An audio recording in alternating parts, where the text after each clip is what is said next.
के बाद न्यूज 18 ने इन बस्तियों का जायजा लिया जहां रोहिंग्या और बांग्लादेशी आबाद है। जो कि आपको बताएं कि रोहिंग्याओं को लेकर के एक आदेश जारी किया गया जम्मू कश्मीर प्रशासन के द्वारा, और अब उनको लेकर के एक सख्ती भी बरती जा रही है। यहां तक उनकी बिजली पानी की जो सप्लाई से बंद कर दिया गया है। तो इसको लेकर के नरवाल में रह रहे रोहिंग्या अफराद का कहना है कि बिजली और पानी के बगैर उन्हें परेशानियों का बहुत ज्यादा सामना करना पड़ रहा है।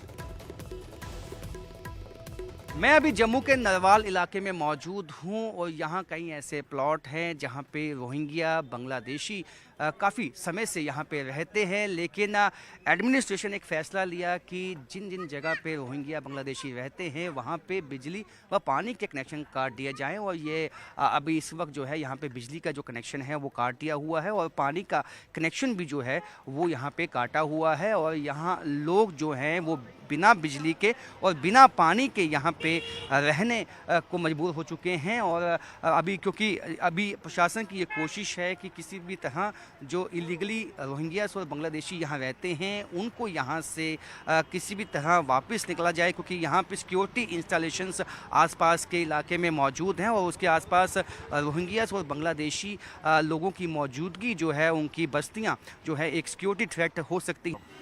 ये तो बिजली पानी जो बंद हो गया, ये बंद हो गया था, उधर उधर से पानी लाया था, जो बीमारी की तरफ हो रहा है, उधर से पानी का पीना पड़ रहा है, उधर से पानी पीना पड़ रहा है। मतलब ये पानी का कोई सवाल नहीं है। लेकिन जो पानी तो अभी इंशाल्लाह जो अभी मंत्री साहब ने जो बोला था, पानी हम लोग सुबह यहाँ पे मालिक के घर से लिया, जो एक बंदे से नलका से पानी लिया था। अलग अलग पानी होगा तो कोई साफ़ होता है, कोई नॉर्मल भी होता है, लेकिन हर जगह से पानी लाना पड़ता है। ये पानी में क्या है हम तो पता नहीं है। जो बिना पानी के लिए तो जो पानी मिलेगा, जो सेल लगेगी तो पानी तो पिएगी। तो अल्लाह जाने फिर पानी का अंदर क्या है क्या नहीं है। जो अभी जो सुन रहा हूँ ऐसे पानी पीने का उससे मुश्किल हो रहा है।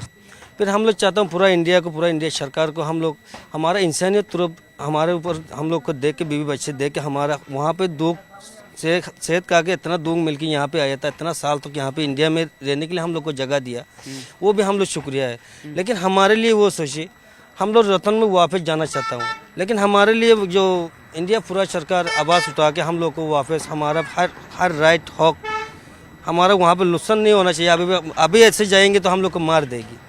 फिर पूरा सरकार आवाज़ उठाएगी तो हम लोग को इंसानियत तरफ से वहाँ पे हमारा माहौल हमारा ऊपर देख के हम लोग को रतन में वापस जाने के लिए। तो आप चाहेंगे कि अभी पानी वापस रिस्टोर हो जाए, बिजली भी रिस्टोर हो जाए? बिल्कुल बिल्कुल, ये हमारे लिए होगा। फिर हम लोग इतना सर्दी में जाएंगे कहाँ से लाएंगे, फिर पानी भी यहाँ पे जो नज़दीक में मिलेगा तो हमारे लिए बेहतर होगा। कैमरामैन चांद के साथ राजेंद्र वैद, न्यूज़ 18 जम्मू।